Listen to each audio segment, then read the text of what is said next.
Welcome, everybody. Welcome to our quarterly parenting lessons. Happy that you're all here nice and early. We have a guest who is going to be speaking to us on her journey, being a parent and being parented. And I'm trusting that it's going to be a really insightful and impactful session. So we have none other than Dr. Adenike Babalola, who happens to be my classmate, but is also a GP based in Bedford. Am I right with that? You can unmute yourself here. Okay, she says yes. Okay. Yes, absolutely. Yes, she loves taking care of families, and she's interested in children as well. And she's very passionate about building homes. And we'll be hearing a lot more from her. She has a lot of insights to share with us today on parenting. And so without much ado, I'll be handing over to her shortly. I'll be handing over to her shortly, and you'll be hearing more from her as we go along. This is the link. The link is what we are called, and you're welcome to join us. There's an active online presence. And yesterday we had a meeting called a meet and greet, and today we're having parenting lessons, which is once in a quarter. We still have time to invite other people to join us at this meeting. And we're also live on YouTube. Check YouTube, Temitope Praising Child. We are live at the same time. So I'll just get off the screen and let us listen to her speak. Welcome. Thank you so much, Dr. Temitope. Thanks for the privilege to be here. I feel honored, I feel humbled, I feel grateful. Thank you so much. So my name is Dr. Adenike Babalola. I'm a GP in the United Kingdom. I'm a mother of two, a boy and a girl. I'm someone who was being raised by parents as well. So I was a child. I'm still a child. And I'm also a mother to several others. So I parent, family members' children, my patients' children, neighbors' children. I'm a mother of nations, put it that way. I'm a lover of God, a true daughter of Zion. I love praying and worshiping. I love seeing and helping to be a partaker and builder of healthy relationships and homes. And I tend to do a lot when it comes to encouraging children. Now, a bit of a background of myself as a parent. As I said, I've got two children. I've got a 15-year-old boy and an 11-year-old girl. And been a very interesting journey as far as parenting is concerned, in that, one of my children, that's the son, happens to be the textbook child, if you put it that way, if there's any such thing. So, if you're looking for, everything you would ever ask of in a child, caring, obedient, peaceful, godly, just name it, anything that you could tick in the textbook from a child. I've got that as my first. However, I've got yet another one who, is still work in progress. So bless her, she's a madam to the core. I don't know who wears the trousers in the house, whether it's myself or her. She's a wonderful child, bless her child. Very strong-willed, very strong emotions and opinions. And I would say the journey in the last 3 years has not been the most amazing. So I will be talking from the perspective of a parent who's got, who has experienced or has hands-on experience with both, nature of children. I thank God now saying that about my daughter, who is 11. In fairness and to the glory of God, I would say, in the last, would I say 3 weeks or a month, she's just changed. Like now she's starting to compete for the seat that my so-called perfect child. She's starting to compete for the place of that, to the glory of God. And that's why I would not carry on until I've made it very clear that to be a parent, you just have to get one thing right: God, God, and God. Prayers, prayers, prayers. Worship, worship, worship.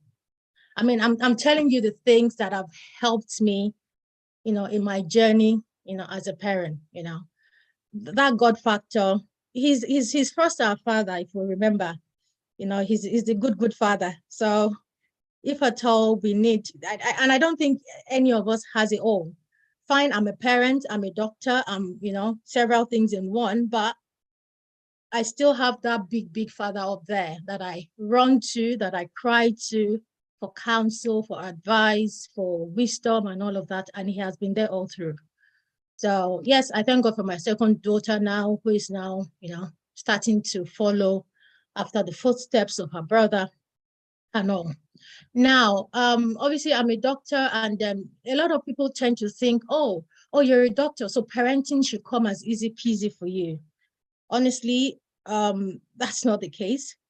Well, I have the skill sets, the knowledge and experience to, make diagnoses and pick up on abnormalities or illnesses and things, know what is normal and what is not normal.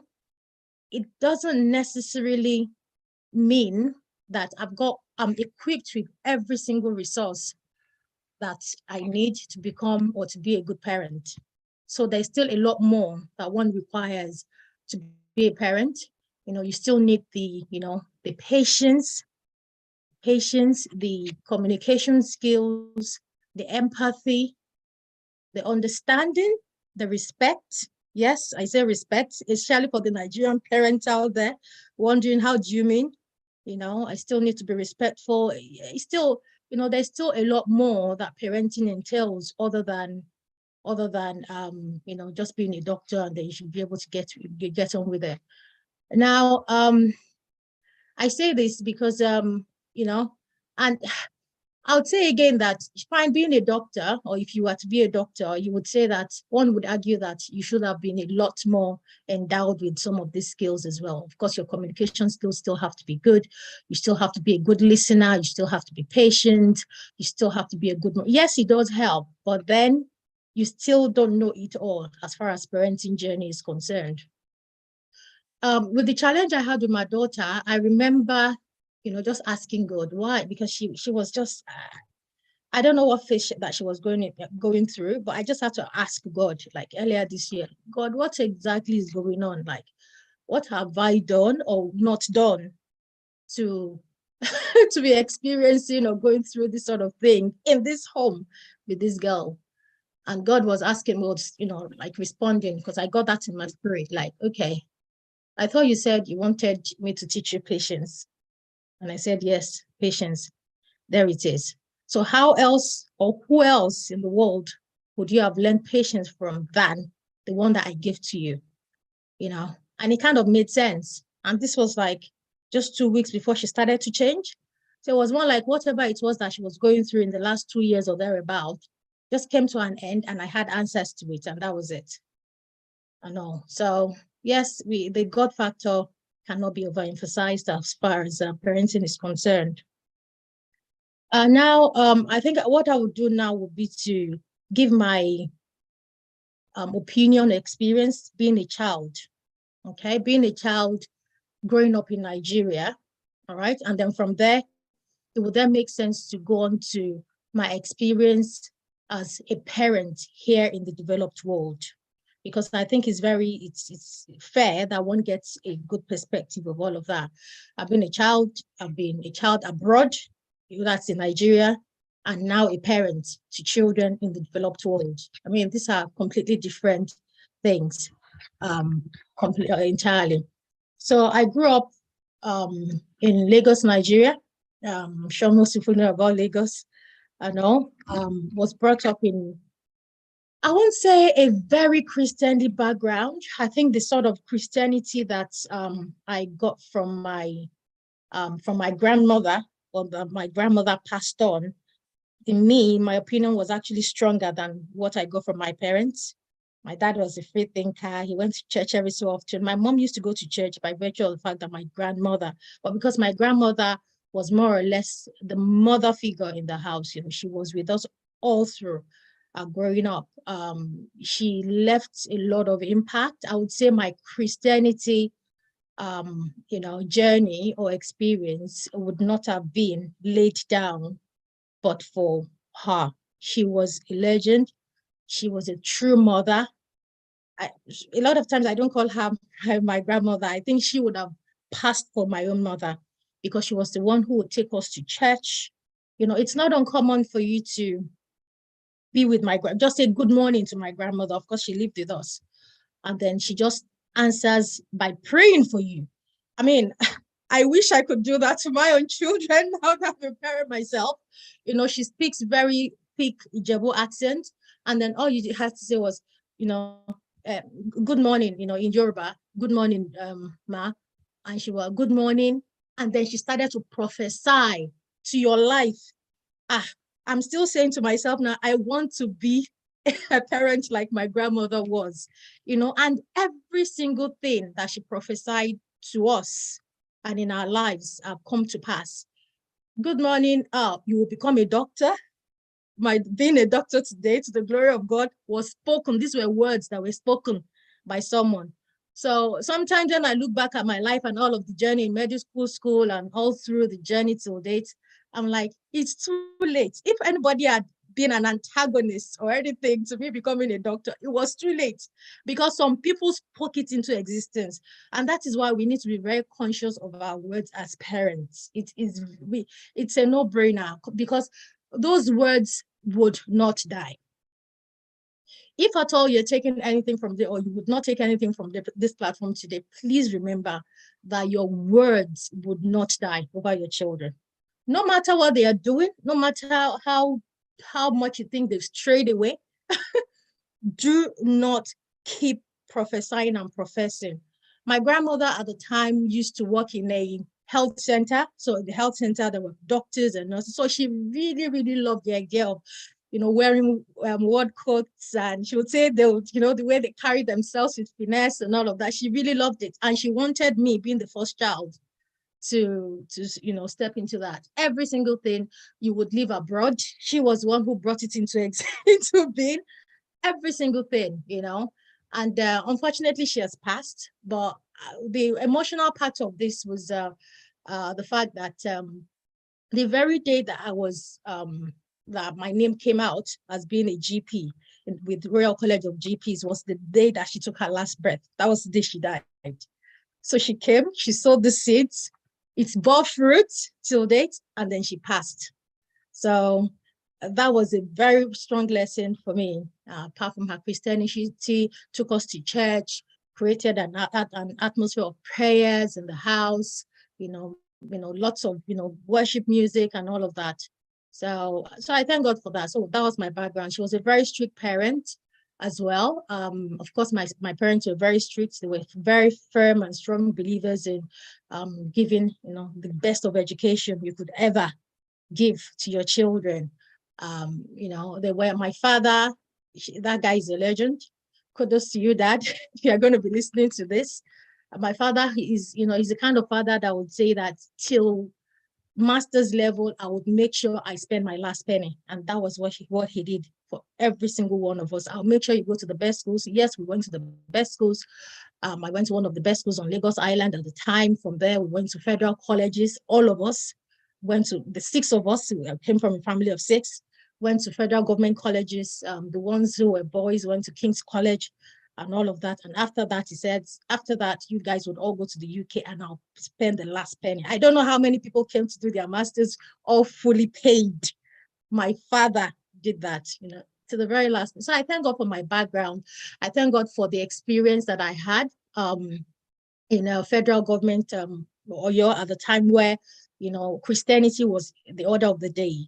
And then if I was to transpose the same, kind of experience to here, I want to believe that particularly in this part of the world, children are quite deficient or they're quite disadvantaged in that sense because religion was everywhere in Nigeria, where we grew up, unlike here. Unfortunately, we're now in a time and age where it's about LGBT. No disrespect to anyone. It's about, just do your thing. It's about TikTok. It's about social media. It's about, Facebook and all of that. We didn't have any of that. And we thank God for the religious values that was instilled in us growing up. And but for the fact that I, as a person, went through all of that from home and from school, I don't know where I'll be as a parent. So parents out there, please, I mean, the best legacy you can give to these children is making sure that they grow up in the ways of the Lord. It is just a no-brainer. God forbid okay, it seems like these days our priority and focus is about, children going to good schools, getting the best of grades, getting to the best of jobs. Is it IT? Is it this? Is it that? God forbid us raising children. God forbid us raising children that would end up being millionaires who have no clue about Christ. What would our testimonies be? God forbid.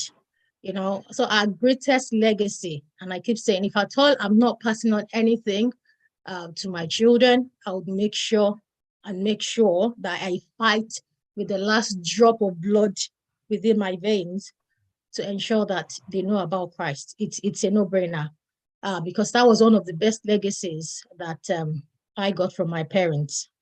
So I would say, yes, parents, please be aware. I thank God that the kind of children, or the way I tend to do it these days, as busy as my schedule is, I just do everything.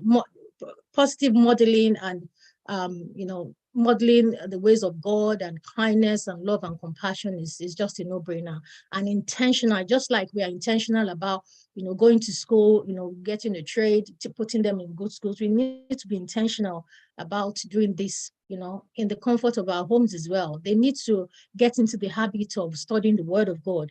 You need to get into the habit of sharing the Word of God with them. You need to get into the habit of praying with them. You need to get into the habit of making sure they go to church. You are grounded as a parent. Lots of parents, particularly those who have come from abroad, from Nigeria, Ghana, and others, have known about Christ, but here they haven't. So you need to model that. You need to, be their mentor. You need to teach them. You need to show them. So what I tend to do as a parent would be to make sure that our family time, our prayer time is a no-brainer.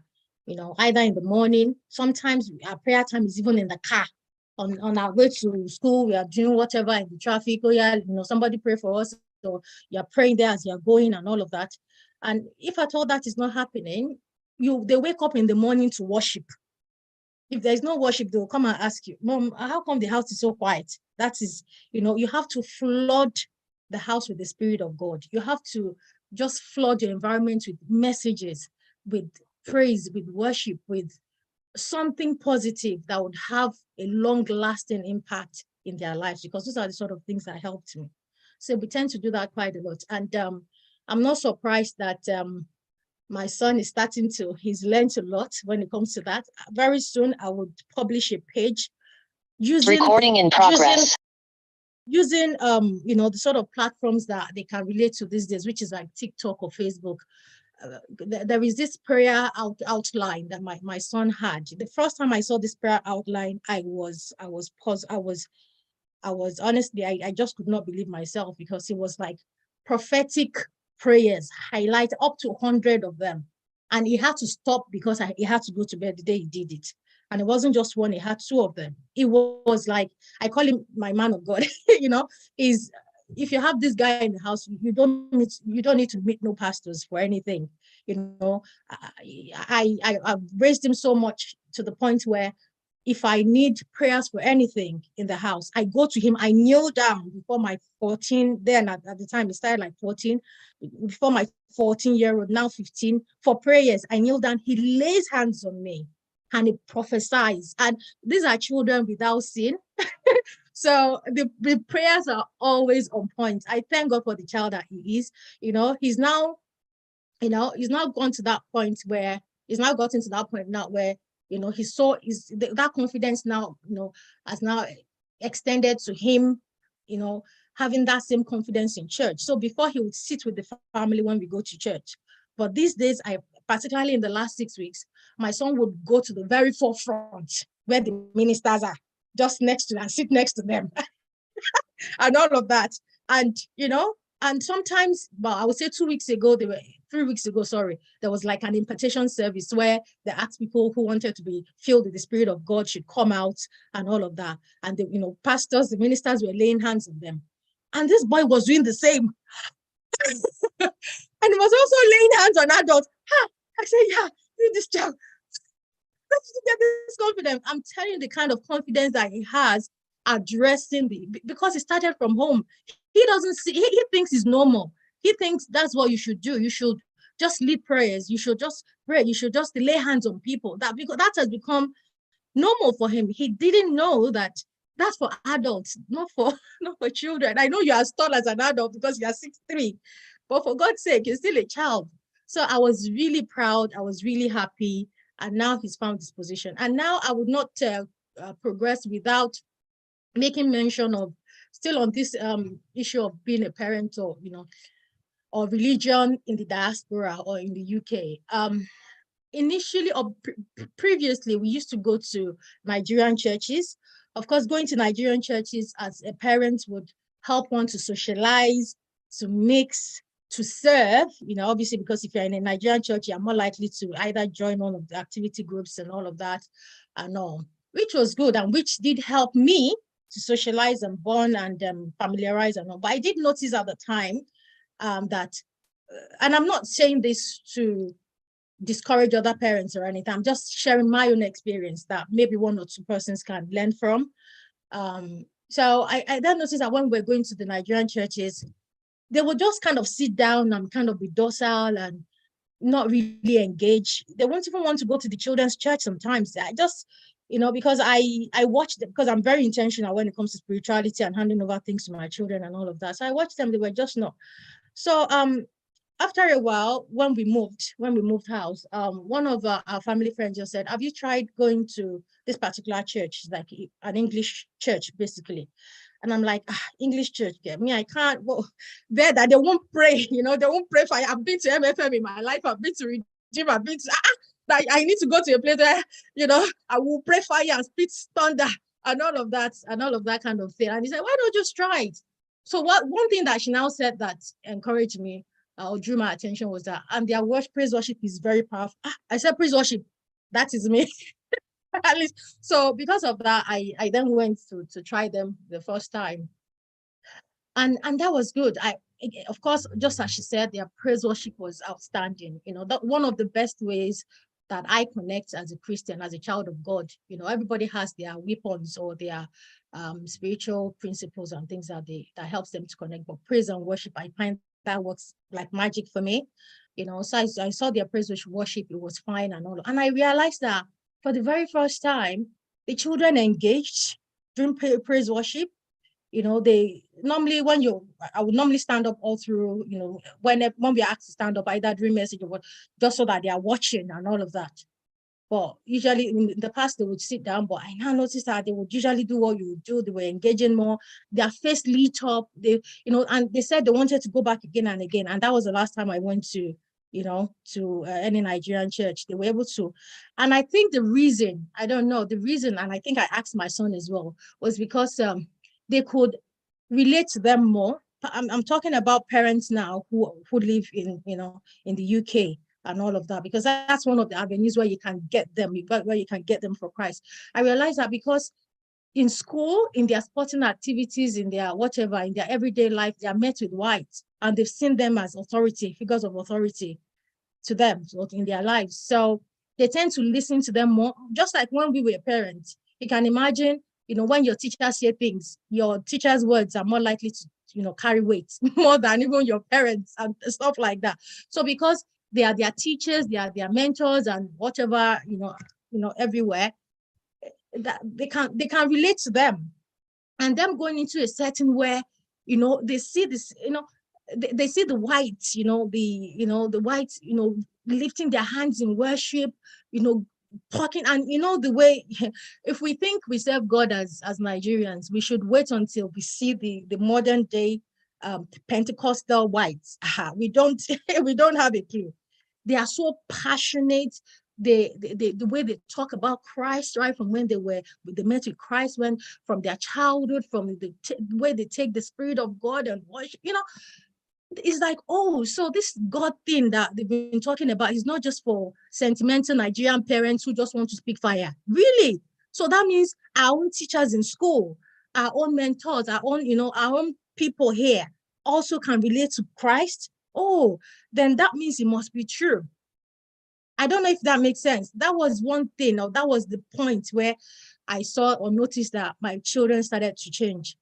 Particularly my son at the time, because my daughter was still going through her moments at the time and all of that. But despite that, she was still kind of better than, when we're in Nigerian church. So I could see them. And there are a lot of things that I talk to them. I do a lot of education as well as we go. There is this particular man, in our church. The guy is on wheelchair, bless him. I love that guy to bits. He's on wheelchair. He doesn't have a straight gait and all of that. But during praise worship, you see him come. The people will bring him out. He falls flat on his face to worship the King of Kings. He's there weeping and just, and I said, look at that man. He can't even stand. He can't sit. All he can do is just fall on his face. And he's a white person. So those are the sort of things that I think that really did a lot. It really did help my family a lot, especially my children. And I've just stuck with the church ever since. And I've seen my children, my son at the time, now both of them grow from that level of just being kind of placid in church, not engaging, to now getting up and being a part of the worship. And then not very recently during the praise worship, they will go to the front. There are these flags that you can wave during praise worship. I actually said 2 weeks ago that I'm going to get them their own flags, because it's not all the time that someone will remember to bring the flags to the front. So now, since my daughter has changed in the last month, I've realized that she too will go to the front and wave her flag. And she's now starting to look forward to going to church. Last week we were coming, she said, Mom, I can't wait to go back to church. I can't wait. That is my joy. Like, what's good or what benefits does it bring us or profit us, or a man or a woman, if you give them all the glowing private school educations and they don't know Christ? God forbid. Imagine myself or yourself not having a clue about Jesus. Where are we going to be? I can't even, it's become, I can't even imagine life. Imagine if Praising Child did not know about Christ. The reason that myself and yourself and several other ones are on this platform is because we are Christians to start with. God forbid us not passing that on to our children. It is just a no-brainer. We just have to be intentional about these things. So yeah, so that's my slight bit of, and also talking about education back home and here as well, because I'm trying to do a comparison of parenting there, abroad and also here. Of course, education is a lot, I would say, in a way, better here. And to some extent in Nigeria, I would say it is, because here life is quite kind of easy, and they kind of pamper the children, and yeah, it's okay. And parents, beware. It's very easy for your child to be given wrong labels here if you don't know what you're doing. I say that as someone whose children wanted to be labeled, including my daughter, my very interesting daughter, who just out of the blue changed in her own will because of by power and grace of God. Because I knew that certain words that those words would not die. They would, the sort of thing I say to myself is, your own is not as bad as Sarah Jakes Roberts. Sarah Jakes could change, and now she's the one who is succeeding her father.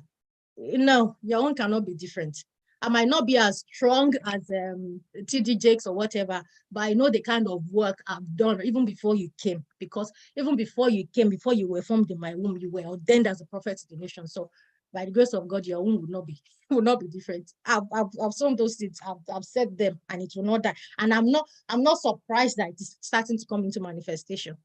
Do you understand? So parents, please, please, and please, it's very easy for children to get diagnosed with stuff that they are not, out of behavioral difficulties or issues, I would say. Some of these things is not because the children have got those fundamental issues, but I think what happens with some of these children is because I don't know how to put it, because we are quite restricted, um, because we don't have that support, the kind of support that our parents had when we were growing up, because we don't have it. I think the kids tend to pick on them. Some of them become quite reserved and not very friendly, because they are not exposed. They haven't had as much exposure as maybe their peers and things would have. And then they'll start saying, oh, it's too quiet. Or maybe just because of that, or for whatever reason, the child is just a late reader or writer or anything. The next thing is, oh, maybe she's dyslexic, maybe she's autistic, maybe she's, and stuff like that. This has happened with my son before. In my son's early years, we had all manner of issues, referral to pediatrics. They said all manner of, things, diagnoses were made and all of that. But each time, do you know what? Each time they wanted to push for that diagnosis, the dad was like, no way, my child is not. Me, I'm not a very contentious person. I don't do the fight. He's one who fights to fight against these things. But me, I know the God I serve. So if you say it is your own that you said, I just know that the promises of God regarding my own child will come to pass and all of that. But for the grace of God, my son's early years, he would have spent his primary school in special needs school. Yes. I say, in fact, 2 years ago or so, I still saw my son's pediatrician. I saw her, the pediatrician was like, wow, so you mean your son now goes to a private school? I said, someone who is A-star material already. She said, no, this was a child who was already condemned before my very. I'm a doctor, and it was difficult for me to fight it. Thank God for dad who would, honestly, I don't know where he would be without him, because as far as I was concerned, I would have just given him to their whatever, that, because I'm not a troublesome person. Share this, that is what you guys were looking, just have it, but you don't want to say no. But for the fact that he stood his ground, and the boy had a lot of support from home, academic support from family members, prayers. For me, that is why I think has worked. You bring the diagnosis or whatever it is that they have said, and you speak onto it, and you take it to the altar, you take it to programs, and you speak into their lives. But for the fact that all of that, I don't know where he would be. There is this power machine I have upstairs. I call it power machine. It's not even a tread bike. It's like a bike that helps you to exercise. In the last 2 years or so that we bought it, that has just been where I draw my strength and power, because I have this picture of both of them, and right in front of that machine. So whenever I just like wake up, sometimes 2 a.m. if I want to do like vigil or whatever, it's either I do it 2 a.m. I wake up very early. With the aggression and exhaustion of that machine, I'm just there, just prophesying, just praying, just things like that really, really does help. Mothers, honestly, I don't know how else to say this, but you can't but stand in the gap for these children. You can't but pray for them. You can't but just sow those words, words that, so such words like, hello?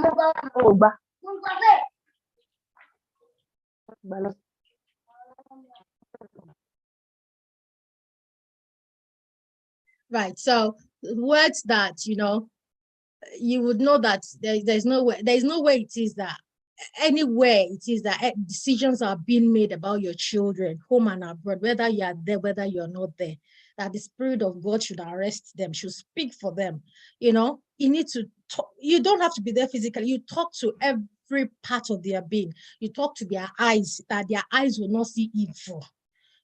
That their eyes will be filled with love and compassion and kindness about their brethren, or about people. You talk to their ears, that their ears must listen and obey. Bible says, my sheep hear my voice, and the voice of another they will not hear.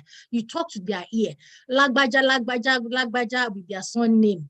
hear the word of the Lord. Your ears will hear good all the days of your life. You will not hear bad. You would hear only my words. You would hear only the words of those who would love you, who would support you, those who would have positive influence in your life.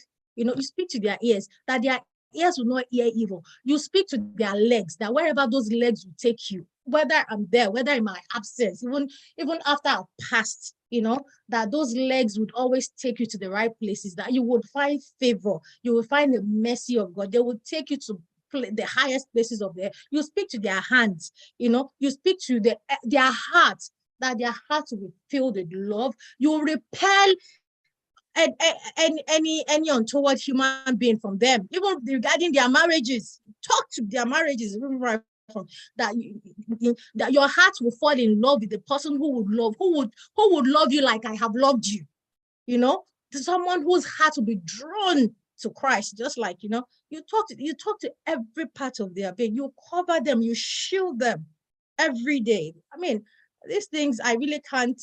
I don't know how much more to emphasize the role of being a Christian, and our words, and just the sort of words that we speak in their lives, and being a positive spiritual role model in their lives. You might not be a pastor, pastoring a whole congregation of people, but wherever you are is where your pulpit is. If I'm not in church conducting crusades and whatever, these two ones that I have in my hands, let me do my hardest and do the crusade in their lives. It might even be that they are the ones who would end up taking the gospel of Christ to the nation. They will be the shining lights in their own generation, in this dark world. Things have gotten to that point, and I've said to my children, I said, TikTok, you will not destroy my children's life. Talk to the social media platform. Talk to all those cartoons, all those cartoons that they are saying they are using as weapon. You will not have an influence over my son, my daughter will not hear you. It is only the voice of the Lord that they will hear. They will not even hear you. I remember the time when I got a mobile phone for my brethren. Honestly, I when they are talking about someone who is two-faced as a parent, I can be quite two-faced. I operate double standards. Yes, I know, and I hold my hands high. And that's because I try to be as flexible and as empathic and as understanding. I take every child as, based on what, as they come, put it that way. I know someone like my son, if you give him mobile phone, if you put the worst of things on mobile phone for him, he still won't see. He's that kind of child. In fact, there was a time when, maybe about 2-3 years ago, I used to think, this boy, you're always passwording your phone. My son's password is stronger than my my Barclays password. He will put star, he will put asterisk. What is it that Niger mother that I am? One day I just said, give me that phone, because normally I would just leave him if he doesn't. Give me that phone. What is it that you're hiding? Hey, lo and behold, I now opened the phone. Oh, what I saw, full of encouragement to his, it was like, I'll give you an example. The one that I saw that, in fact, after I'd seen that one, I just handed his phone back to him. There was this friend of his that was struggling with maths and all of that. Meanwhile, my son used to struggle with maths and physics and all of that. And because of the course that he wants to do, he really wanted, maths and physics. So of course we had to start praying and all of that. So, all of that was in our prayers and our quiet time and whatever. So, to the glory of God, out of the blue, he just caught up, and now he's at the very top of his, year. They are the ones doing the one for the next year, whatever. He's now like doing GCSE maths and physics and all of that. So thank God for him. But so I now thought, give me that your phone. What is it that you're hiding? Not knowing that, the sort of, he only has a handful of friends, maybe about 3 of them. And one of them was struggling with maths. And what he was saying is that, honestly, all the words of encouragement, do not worry, you can do this. All you need to do is pray. Does your mom pray? And this is someone who is not even Nigerian. Does your mom pray? Honestly, we did this. My mom prayed for me about da. And now I can, I can boast I'm one of the best in my physics and maths, and all of that. So you can do it, and all of that. Encouraging this child. All the other things are just, silly, mundane things. Brethren, this was the last time I touched my son's phone. because I was thinking that it is the worst of the things I would get, and it was something completely different. So with that kind of child, I just kind of relax and I just let him get on with the flow, with his things. However, my daughter, that one, Madam Fire, she, in fact, she was one who actually bullied me, would I say, when I got fed up. This girl, you will not kill me. I did not kill my parents. Here is what you want. Yeah, take for at age 10 and all of that, which I should not have done at the time, but I gave him to the precious. I know. And but then realized that there was a lot of negative influence that the phone was starting to bring to her and all of that. And it didn't help as far as the behavior and all of that was concerned. So after a while, I just had to, just take that phone off of her. That no, I don't think this is working. So it's very important that you you know each child and you know what works and what doesn't work for. So the phone, with my son, phone, he was okay with the phone, and he won't really get influenced. But this other madam, I don't think that one will thrive. As we speak, she still doesn't have a phone on her. I'm thinking that maybe within the next couple of weeks or something, maybe without TikTok or without any social media platform, then she can have it, just so that I can monitor what she says with her friends and stuff like that. So please, let's just be flexible. Let's watch them. Let's come down to their level as well. We don't want to raise children that won't be confident enough to talk to us, to open up to us. And this is the time, especially when you have children around like ages, from age 7 and above, I would say more so around like ages 9, 10, when their hormones start to build and all of that. We want them to trust us enough to talk to us about their feelings, about their friendship, about what they're going through, about what they're not going through, about even them criticizing us as parents. Believe me or not, because every so often, sometimes you might just think, oh, maybe I'm doing everything right, but they themselves might have other things to say. I say this because I had friends, children come and they're like, oh, Nigerian moms do this, because their moms are not there, they'll come and criticize you. No, I want you to criticize me in front of me. I love feedback. I love criticism. I don't even, these days, I've gone to that point in my life where I don't see anything as criticism anymore. It's feedback.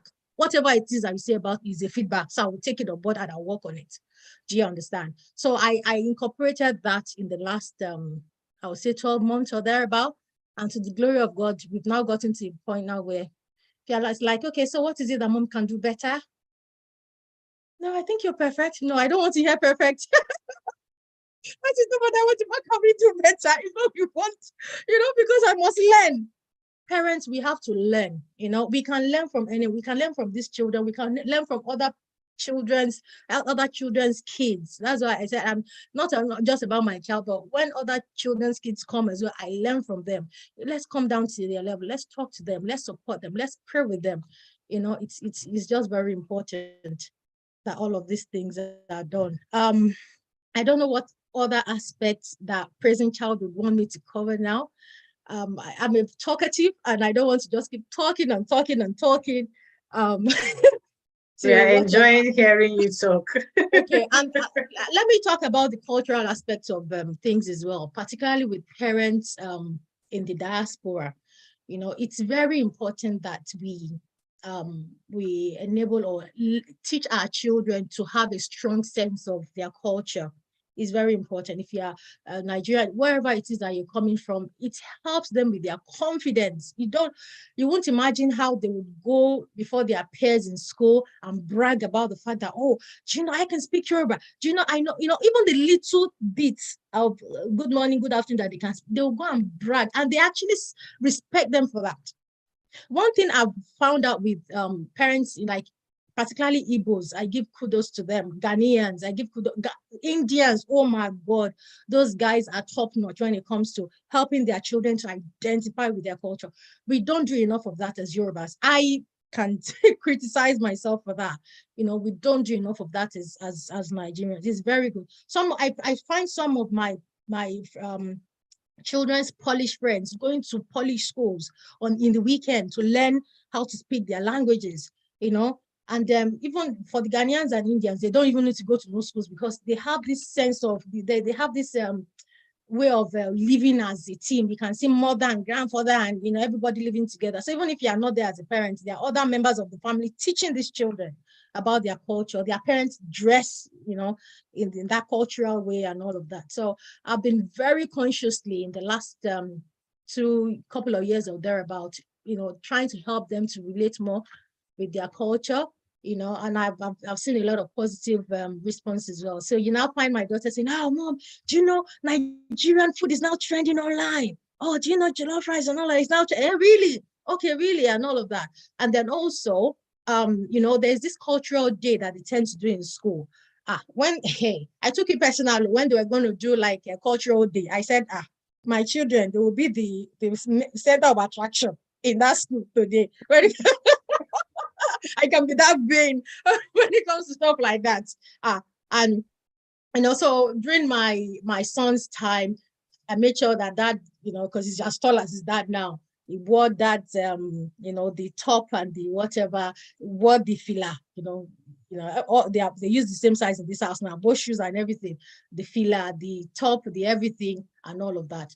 And by the time I saw the picture, I now realized that, because it's the tallest in his year group, basically. So the picture was like a kind of pyramid, like a triangle kind of, and he was the one who was in the middle. In fact, not only did I ask him to wear it, I made sure I actually ordered like a shawl, like a Nigerian flag shawl kind of thing for him to wear and all of that. And it was in the middle. And that was a pride. And if you go into their school archives now, he's, one of those who has adorned himself and then one other girl. I hope the girl is also in his year group, Nigerian parent like myself, we talk and all of that. She was also the best dressed. And then they were right in the middle. The same thing I did with my daughter. She was the best dressed, and I made sure that the dress was nice, made from Ankara and all of that. Now, if they are doing their school slideshow, because they both go to private schools, their slideshow, her picture is the first that they put on the projector screen because she was that beautifully dressed and all of. Yes, so we should, and I'm more than ever before, I'm starting to use a lot more Yoruba words and all of that just to make sure that they start to relate to our culture. It's very important. It helps with their, as I said, their self-esteem, their confidence and all of that as well, and their peers respect them for it. So that's about the cultural aspect of things. Prison child, do you want me to cover any other aspect of anything? I think you have done beautifully well. I'll just like to take some maybe one more thing. Okay, maybe one more thing that I would like to talk about. Maybe one more very important thing that I would like to talk about is about and this, a lot of us tend to not, do very poorly or badly in this aspect of parenting is, asking them, helping them to take initiative or get involved in things or chores around the house. Guys, that thing is very important. As you know, I grew up in Nigeria. As a first child, I was raised to be in charge, to set the pace. In fact, if there was anything that was, wired into my head by my mom, she would say, "You are the first, you are the leader, you are their mother, you are their everything." So, back then, even as a teenage girl, I was looking after my mom's business. I was looking after my siblings. I'm the first of 6 children. I was taking care of the whole duplex. I would, clean it from top to toe. I would clean the compound. I would still go and support my mom's shop. She was running a school. I was more like the head teacher. I was preparing for JAMB, So I was brought up to be a strong, independent, person. And I thank God I didn't know that God was preparing me for the sort of life that we're going to live here, because present child knows I don't know how anyone would survive, being in this country with 2 very busy parents with a sort of career path that I chose for myself, which I'd always wanted to, with being a homemaker, with being parent to children from schools that you have to really pull your weight, with business and several other things that comes with it. And I thank God that today I'm still mother to my siblings, just like I was ages ago. I'm still mother, I'm still a leader, I'm still a role model, I'm still everything. So if we don't instill this sort of things in our children and allow them to take initiative, we'll be doing them a lot of disservice. They need to get to that point now where you can just sleep in bed. Guys, go and tidy up the kitchen. Of course, they won't do it as perfectly as you would do, but go and tidy up the kitchen and if they haven't done it, well, correct them. Just leave them, go out. Now they've got to thank God, of course, because my own children are that age now. Go out. You guys go out, leave them in the house. Don't leave their food on the table. Allow them to take charge, prepare their meals, look after your sister. I'm not going to be around. I'm going to be away from sister house. So look after her. Let's see what they can do. Otherwise, they won't learn. How come the living room is such a mess? You guys have to do it. The disadvantage of being a leader or a strong-willed parent is, sometimes you just think, oh, maybe they won't do it well or whatever. No, we can't afford to. I have friends who relocated from Nigeria who have teenage children that can't do anything because those children have been used to housemaids and all of those kind of things right from when they were back home. It is not right. For those in Nigeria, despite your maids or whatever, let both of them be mopping the floor. Let maid do it the left, let your daughter do the right. If it is dishes, the maid doesn't have to be the one to do dishes all the time. Let her go and have a go. These are children that you're saying that you want them to finish after they finish or go abroad. Do you know the kind of life that we live abroad? You're your driver, you're your cook, you're your maid, you're your everything. So if the child is not learning to cope there, she would not cope when she gets here. I tell you that for free. Please, please, and please, parents. Once that child starts to get to a 10, they are big enough to start looking after. Let them go and cook noodles and watch them do it. Let them go and wash dishes and watch them. Let them go and mop the floor. Let them go and sweep. If she doesn't do it in the first month, well, she will start to get better as the time goes by. Please, parents, we can't afford not to. Thank you. I'll just keep quiet now. I'm a chatterbox. Thank you so much for sharing from your heart. You can see your passion and the fire. I'm thinking some people might have some questions for you, but thank you so much. It's been so insightful. You might want to lead. Dr. Omoya has been putting some comments here. She says she was surprised when her daughter requested Iro and Buba with Ankara for her birthday. And she was very stunning. Yes. That's good. It's really good that we create a sense of identity for our children so that they will not be lost. It's really important. There's a reason why we are from where we are. So let us pick the good from our culture. Omiayedu, Bola Omoya has written, our children shall be taught of the Lord. And great shall be their peace. Great shall be their peace. Amen. Oh, yes.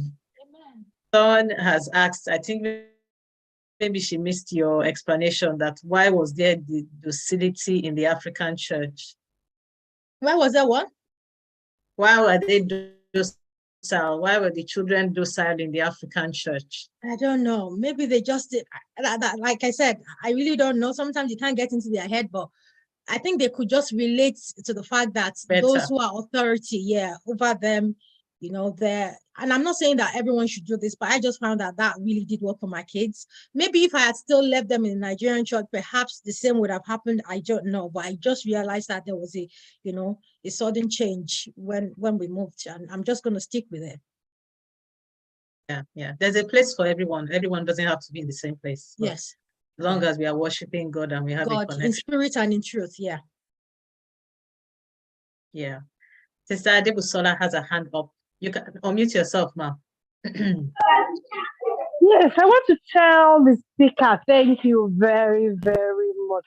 Thank you, my sis. You actually have done very well. Oh, you have brought me to my knees.